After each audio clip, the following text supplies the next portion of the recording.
All right, joining me now on Newsport is a very familiar face to the region. He served as the former Cook MP from 2012 to 15. He's now, as late as yesterday, now been confirmed as the LNP select to take on Cynthia Louis at this year's state elections. David Kempton, welcome back to the Spotlight. Good morning. Let's kick off with Cynthia Louis. I recently interviewed Cynthia on Newsport just a few days ago. Without getting bogged down, I just want to know what your takeaways and sentiments were based on that interview I did with her. Just your feeling around some of the responses she provided Newsport about Douglas Shire water security, Mossman Mill, her legacy, just on your takeaways from that particular interview, please. Look, I think it just shows a difference in style. The member for Cook talked generally about the issues that are affecting the electorate. I'm more involved in getting down to the nuts and bolts of what those issues are, talking to the community, identifying what needs to be done and then taking that forward with getting a positive result. I think it's just a difference of style. Cynthia's continued to come under heavy scrutiny for the way that she's, in certain sections of the Shire, for the way that she's represented them, or the lack of.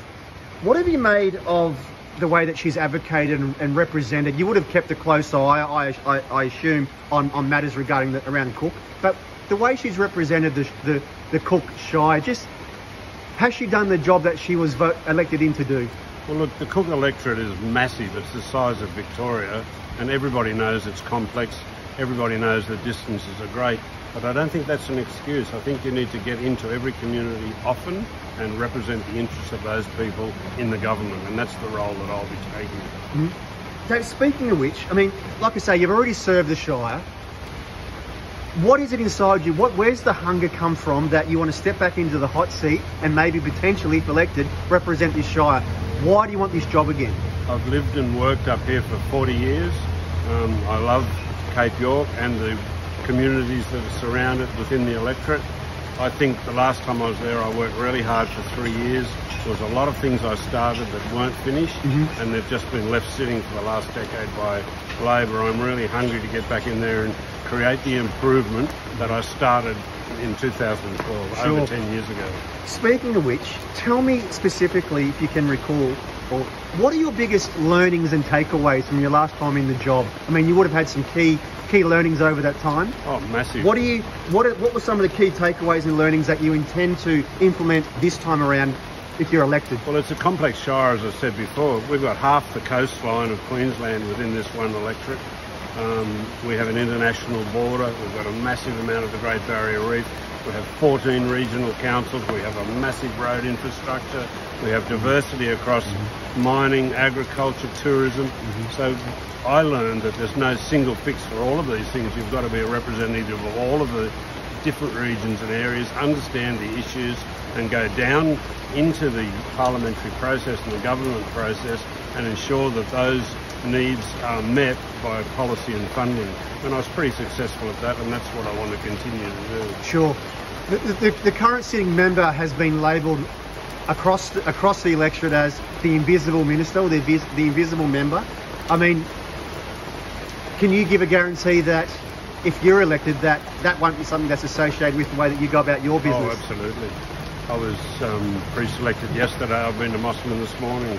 I'll be out there. And the other thing I'll do is, and I can give a guarantee for this, I will shift the electoral office back into the electorate, whereas the previous member moved it out of the electorate. So potentially Port Douglas, or?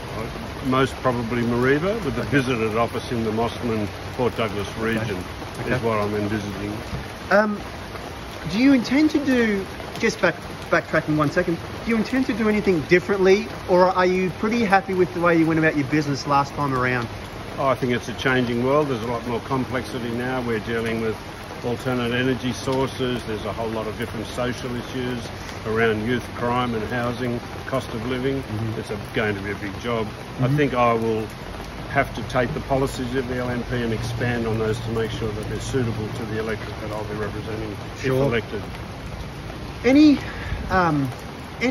lasting regrets from your last that's burned at you that you want to rectify or change, or anything that comes to mind that you want to? I was criticised last time for being too involved in being the member and not being a politician and not spending time getting re-elected, I don't intend to change my style. I will be a representative of the people and I'll let them be the judge of whether I do a good job or not. Sure, understood.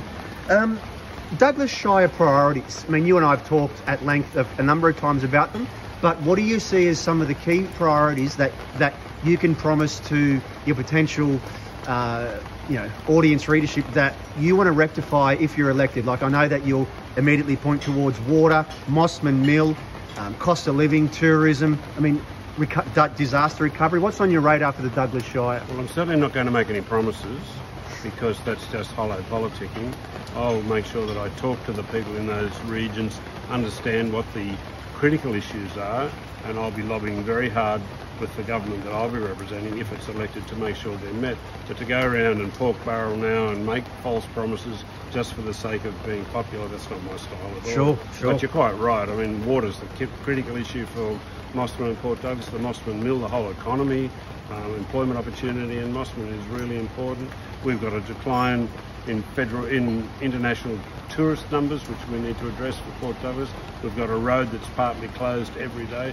Massive issues. We've got a whole lot of regeneration after the recent cyclone and flooding. There's a lot to do in that particular area. Then I've got the rest of the electorate to deal with as well.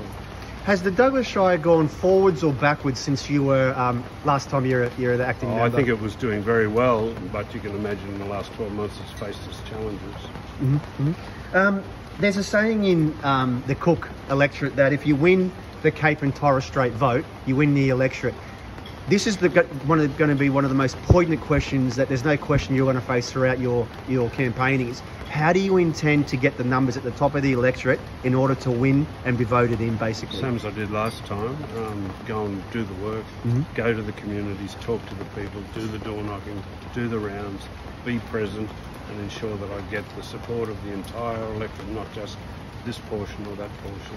But I succeeded in doing that the first time I was elected. And just on that, do you genuinely believe, very honestly, that you can dethrone Cynthia and get the confidence of the people at the top of the electorate in order to win the seat? I'm confident that I can get the support of the people. Cynthia will go after herself. What about your single biggest strength that you see that you possess, that you feel is going to hold you in good stead as you campaign towards October? 40 years of continual service to the region. Even though I've been living here, all my clientele have been in the Cape and Mareeba and Port Douglas area. I have a passion and a desire and a hunger to get back in and make it a better place for people to live, for us to bring up our families, have security across a whole range of issues rather than this hodgepodge existence that we have at the moment.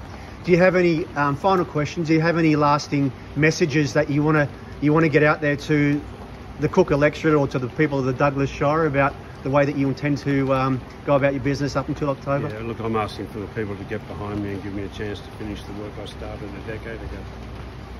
Dave, good luck and thanks for your time. Thank you for your time.